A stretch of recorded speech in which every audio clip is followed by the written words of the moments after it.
The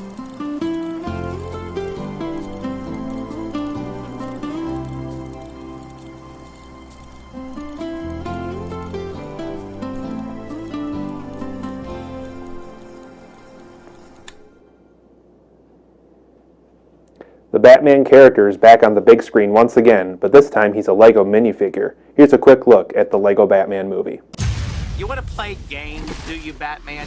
Save the city or catch your greatest enemy. You think you're my greatest enemy? Who else drives you to one-up them the way that I do? Superman. Superman's not a bad guy. I like to fight around. Are you seriously saying that there is nothing special about us? There is no us. Never will be. Now, I gotta defuse that bomb. Batman, we love you! Thanks for saving the city! You're welcome. Hey, computer. I'm home. I'm home. I'm home. I'm home.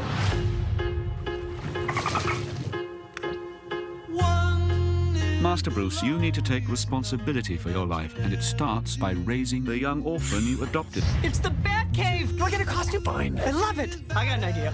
Rip! It's better! I could only look you in the eyes right now. Gotham City is the most crime-ridden city in the world. We need to team up with Batman. What?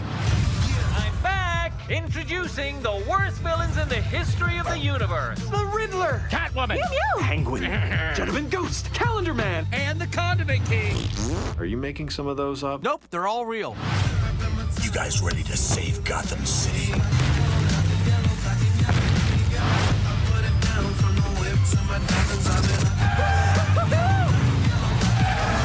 I am so sorry. As soon as I get back to the Batcave, I will make sure that Alfred puts seatbelts on there. But for the time being, I'm just gonna put my arm right here. Hey, Batman! I'm rubbing my butt all over your stuff. We're gonna have to rename this the Buttmobile. In the Lego Batman movie, Batman once again stops Lego Joker from ruining Gotham City and taking the city over. But this time around, since it's been so many times since Batman has stopped Joker from doing this, basically the Joker has to find a new way, a completely different way than what he's been doing in the past. So what he does is he now goes to Metropolis where Superman lives and hopes to find a way of stopping Batman that way. And by doing so, he discovers a place called the Phantom Zone, which is the same place that General Zod was sent in the Superman stories before he became dominant in movies like Superman 2 and Man of Steel and so forth. So once Lego Joker discovers the Phantom Zone, he decides to recruit more villains off of this Phantom Zone than just what Gotham City offers, since every villain in Gotham City has been stopped by Batman at one point or the other. So by going to the Phantom Zone, he discovers other kind of Lego characters from other different Lego worlds who also got sent to this Phantom Zone, such as Lego Sauron from Lego Lord of the Rings, the Lego Gremlins, and some other characters that we aren't usually used to seeing in either a Lego movie or even a Batman movie. And while this is happening, Batman in his personal life recently adopted an orphan named Richard Grayson, who later becomes Robin. And by doing so, this teaches Batman to be more so of a father figure. Alfred's been trying to teach him how to not only just be a great man as Bruce Wayne, but to also be a great father figure. And by doing this, he adopted this orphan that really wants to be adopted by Bruce Wayne, and who's always been fascinated with Batman. So Batman kind of takes him under his wing and learns how to be a father figure while also having to deal with this Gotham City takeover that Joker now has both all the Gotham City villains in his hand as well as these Lego Phantom Zone characters in his hand. And now Batman is up for the biggest challenge of his life, not only with the villains, but as being a father figure as well. So for my positives and negatives of the Lego Batman movie, I like how it celebrated every generation of Batman. I like how it celebrated not only the comics, the old black and white serials from way back in the day, the Adam West Batman, the Michael Keaton Batman, the Joel Schumacher Batman movies, and the Christopher Nolan Batman movies, and even the new Ben Affleck ones. But it manages to take all those things into account and find humor within every single generation of Batman and to make it funny somehow. And it really plays off the Adam West Batman just because, that Batman was more so meant for humor. And it's just a very fun and easy generation of Batman to spoof in this movie, and this film takes that into account 100%. Another positive I have about the Lego Batman movie is its quick and fun humor. It's one of these movies that, kind of like the first Lego movie, the humor is very fast, very quick-paced, but very fun. It finds a very fun way to play around with these Lego characters and Lego worlds, and as a result, we have fun as a viewer just because the humor is so quick and fun. It comes right by us, so even if you don't like the humor, more than likely in the next minute you'll like this next set of humor that the film takes on in the next minute, the next scene. It's just a ton of fun to watch. And my other huge positive of the Lego Batman movie is it continues the Lego movie spirit. So for those who really like that first Lego movie, it definitely continues in that same spirit of that first Lego movie where it's quick and fun, it's creative, all these character properties from all these different rights and companies are all coming together to be in this movie because Lego owns the rights to all these characters. So it very much continues that Lego movie spirit. But for my negatives of the Lego Batman movie, there are a lot of hit and miss jokes because the jokes come by so quick and fast. Not only do some of these jokes miss, some of them hit more so than others, and that's kind of a negative just because the first Lego movie managed to be funny in almost every single minute of the movie. This movie, it definitely tries to continue that the best it can, but as a result, it just doesn't quite live up to that 100% hit jokes that the first Lego movie had compared to this one. And then my last negative of the Lego Batman movie is it's really nothing too surprising. Almost everything I knew about the film going in happened in it. Everything I thought was going to happen did happen with it. It didn't quite do as many surprising things as the first Lego movie did. The first Lego movie had a couple of live action segments. This film didn't do any of those. So as far as surprises goes, I would have liked to have been more surprised more so than I did. I wanted something that felt a little more, that would have thrown me off the hook a little bit more. So overall, I'm going to give the Lego Batman movie a 8.5 out of 10. I think it's a very fun film. If you like the first Lego movie, it's a lot of fun to be had. But like I said, some of these jokes do hit and miss every once in a while, and it's nothing as surprising as I wish it was hoping to be.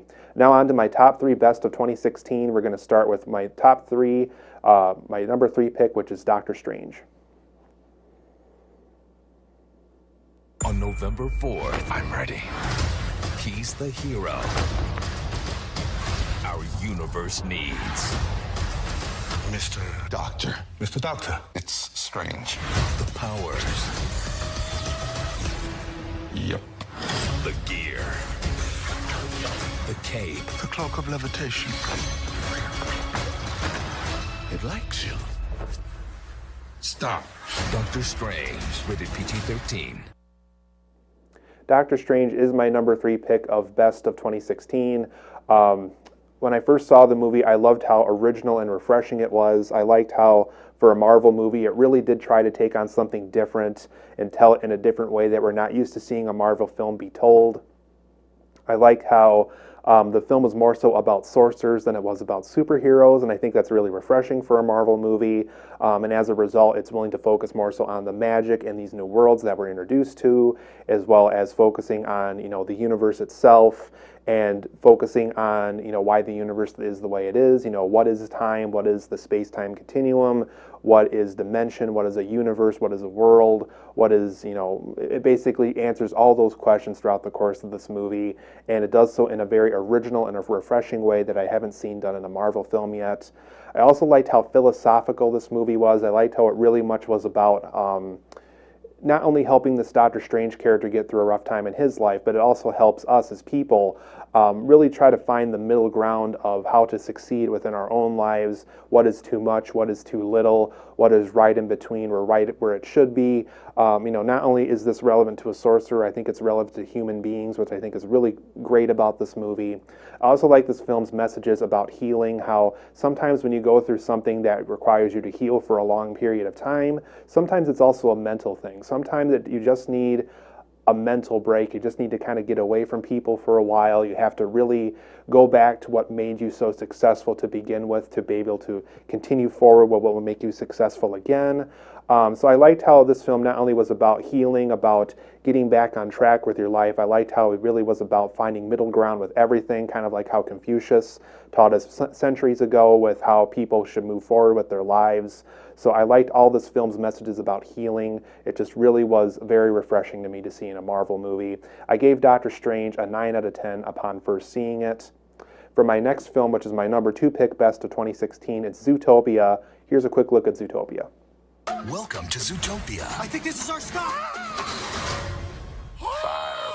Where the hippos wear suits, a rodent commutes, Stop right there! Catch me if you can! and sloths can't compute. We are in a really big hurry. From the creators of Frozen and Big Hero 6. We need to acknowledge the elephant in the room. Francine, happy birthday. Disney's Zootopia, March 4th in 3D, rated PG. Zootopia is my number 2 best of the year for 2016.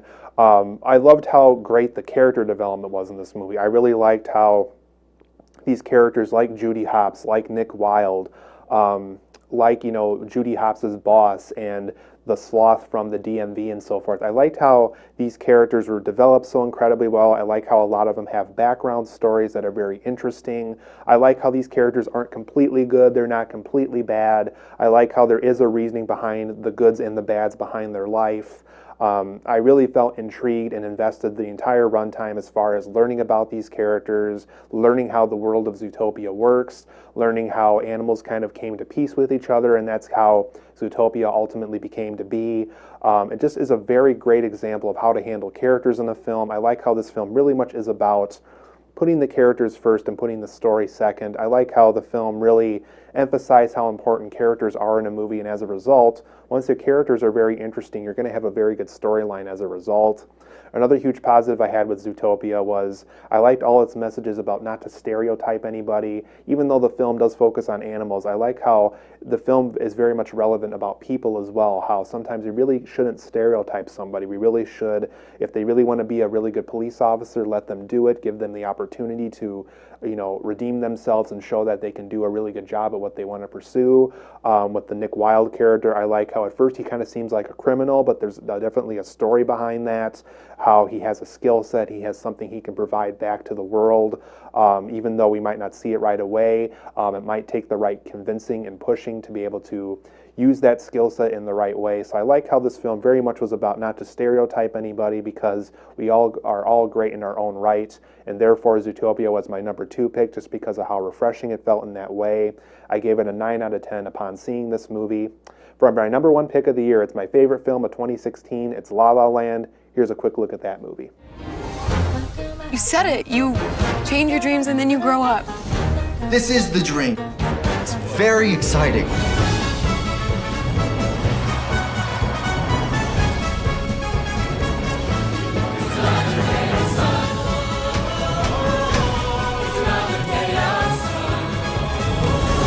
Is that gonna happen every time? I think so. La La Land, rated PG-13. Select cities December 9th, everywhere Christmas Day. La La Land is my favorite film of 2016, so it's obviously my number 1 pick on this list.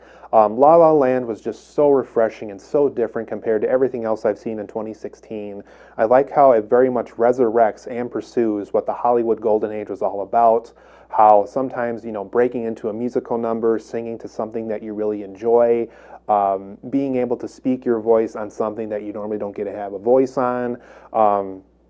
This film is so refreshing because it really did feel like something that maybe would have came out in like the 30s, 40s, or 50s with its musical numbers and how it was told and kind of how it had a very positive light on everything. The film is very much about reminding us just how great it was, how sometimes, even in the toughest of days and toughest of times and toughest of decades where we really don't see films of this positive light as much as we used to, this film very much reminds us that we can still pursue that. We can still make films like this. We can still be able to have films in a positive light that really do remind us to really live our life positively and pursue the things that you're the happiest with. And, if you're in love with somebody, really show that person how much you care about them and that you really want to live the rest of your life with them. And that goes to my next positive. What I absolutely loved about La La Land is its sense of passion. It really has a huge passion for jazz music and acting and movies. And, when you're at California, whether you're living there or just visiting there, really kind of just take everything in and really just be in complete awe of what you're experiencing and what you're looking at.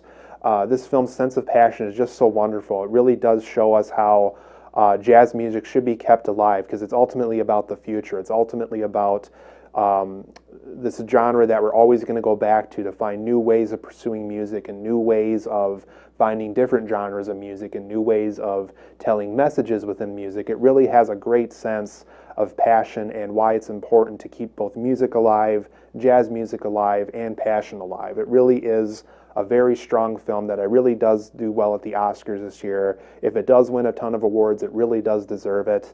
It really is a very strong, passionate, and very convincing movie in every sense of the word. I give La La Land a 9.5 out of 10. It really is an amazing movie with amazing intentions, with an amazing execution, an absolutely wonderful film. It's easily my favorite film of 2016. I'll see you guys back here in March for another episode of Screen Time.